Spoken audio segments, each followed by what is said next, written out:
तो अभी जो 7वें चरण की जो सीटेक बीटेक की जो टीचर्स जिनकी उम्र निकल गई इंतजार करते करते कि कब मेरे को नौकरी में, उनका क्या? सुधाकर सिंह जैसे आपके बागी हो गए हैं तो उनको भी वही बोलेंगे कि भाई आप बीजेपी के एजेंट हो। आजकल तो यही सब चल रहा है, कौन किसका ये है। रिच आदमी है वो 45,000 पर मंथ कमाते हैं। आपको लगता है वो आपका रिचनेस का है? आपका सहरसा बोल के एक ऑडिशन आप बीटीएससी के लिए आप करेंगे, कहाँ से करेंगे, किधर करेंगे, कब इसकी बहाली होगी?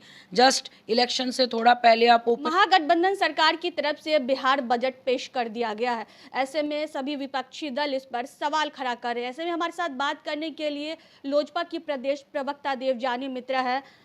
बिहार में बजट पेश हो गया है, महागठबंधन सरकार की तरफ से कहा जा रहा है कि इसमें रोजगार को लेके बहुत बड़ा दिया गया है। क्या है? किधर है रोजगार, किधर है?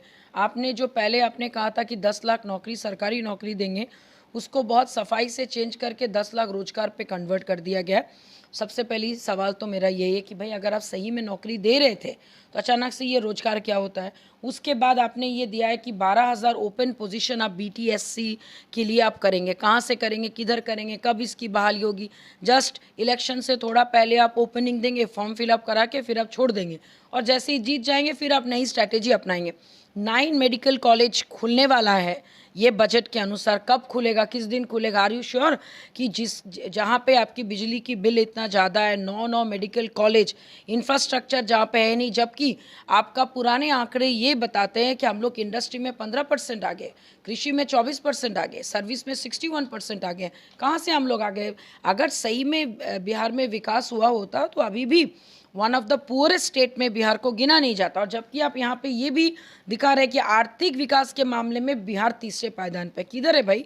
अगर आप प्रति गढ़ अगर आप क्या कहते हैं संख्या निकालें, बेगूसराय जैसे जगह में पर पर्सन की जो अर्निंग दिया गई है 45,000, आपको लगता है कि वही माने रिच हैं? माने जो बहुत रिच आदमी है वो 45,000 पर मंथ कमाते हैं। आपको लगता है वो आपका रिचनेस का है? आपका सहरसा बोल के एक आपका ये जगह है, वहाँ पे आपका 37,000 का आंकड़े दिखाए गए। तो ये तो आपका हाल है। पटना की स्थिति तो और बुरी है। बेगूसराय कहा जाता है कि पूरे बिहार में अगर रिचेस्ट कोई आपका डिस्ट्रिक्ट है तो वो बेगूसराय है, जहाँ पे 45,000 महीना लोग कमाने में सक्षम है एज पर द रिकॉर्ड। तो अगर यही स्थिति है तो फिर बिहार 3rd पोजीशन पे कैसे आती है? उसके अलावा अगर मैं बात करूं कि भाई आपने यहाँ पे दिया है कि 49,000 वैकेंसीज जो आपने बीपीएससी को आप देंगे, तो अभी जो 7वें चरण की जो सीटेक बीटेक की जो टीचर्स जिनकी उम्र निकल गई इंतजार करते करते कि कब मेरे को नौकरी में, उनका क्या होगा? उनके ऊपर कुछ भी नहीं है। माने आपने ऊपर ऊपर टच किया है सारी चीज़ों, ऐसे करके छूते हुए आप वो कह किए निकल गए। और इसमें क्या देखिए, ये वही लोग समझ पाएंगे जिनको थोड़ा सा वो बजट को इन डेप्थ देखेंगे, लेकिन ज़्यादातर बिहार के लोग, बिहारी इतने ज़्यादा डेप्थ में नहीं जाते, वो ऊपर ऊपर चीज़ों को देखते, स्पेशली गाँव तबके के लोग। तो उनके लिए आपने कितना अपने आई वॉश दिया है कि भाई जीविका दीदी, रसोई दीदी, तो भाई पूरा बिहार में सब लोग सिर्फ जीविका दीदी नहीं है ना, बाकी भी तबके के लोग हैं ना, बिजनेसमैन है, एंटरप्रेन्योर्स हैं, इंडस्ट्री आना चाहती है उसका क्या, या फिर जो ऐसे उद्यमी महिला हैं जो रोज मेहनत करके कुछ करना चाहती है, उनके लिए आपने क्या उपाय दिया? जहां से आपका बिहार का जीडीपी में कंट्रीब्यूट करते हैं, इनकम टैक्स पे करते हैं, आप उनके लिए कुछ भी नहीं ये किए। तो कहीं ना कहीं ये पूरा गुमराह करने वाली बजट है।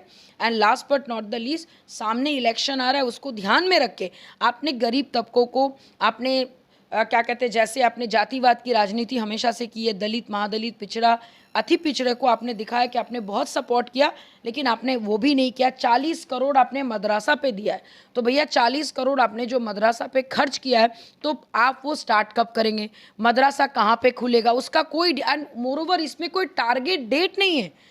मैंने बोल दिया कि मैं इतना करोड़ रुपया में दूंगी, कब तक दूंगी भाई उसका कुछ पता नहीं। So there has to be a date, क्योंकि आपका भी बेवकूफ बना रही है 200%। और ये उनको भी पता है, क्योंकि विजय चौधरी जी कल जब क्या कहते हैं सदन में जब बजट पेश कर रहे थे, उन्हें तो नीतीश कुमार को पूरी तरह से बड़ाई की है, बोले बहुत अच्छा करेंगे ही भाई, वो तो करेंगे ही, क्योंकि भाई उनके ही टेन्योर में मंत्री है। नहीं करेंगे तो फिर वो भी जाएंगे, जैसे बाकी नेताएं गए, सुधाकर सिंह जैसे आपके बागी हो गए, तो उनको भी वही बोलेंगे कि भाई आप बीजेपी के एजेंट हो। आजकल तो यही सब चल रहा है, कौन किसका ये है, मैं हूं आपका, आप है उसका, यही सब तो कहानी चल रही है। और ऑनेस्टली मैं आपको बताऊं कि कल जब विजय जी जब कल बजट पेश कर रहे थे, there is a problem in his body language. आप जब बहुत ज़्यादा झूठ बोलते हैं ना तो आपका बॉडी लैंग्वेज बहुत स्टिफ हो जाता है, बहुत लिबरल हो जाता है। तो वो सारी चीज़ें उसमें उनको दिख भी रहा था। तो बिल्कुल हमारे साथ देवजानी मित्रा थी। उनका साफ तौर से कहना है कि सिर्फ जनता को गुमराह बना रही है सरकार। बजट में ऐसा कुछ भी नहीं है, खासकर सीटेड बीटेड अभ्यर्थियों के लिए कुछ भी नहीं का जो इतने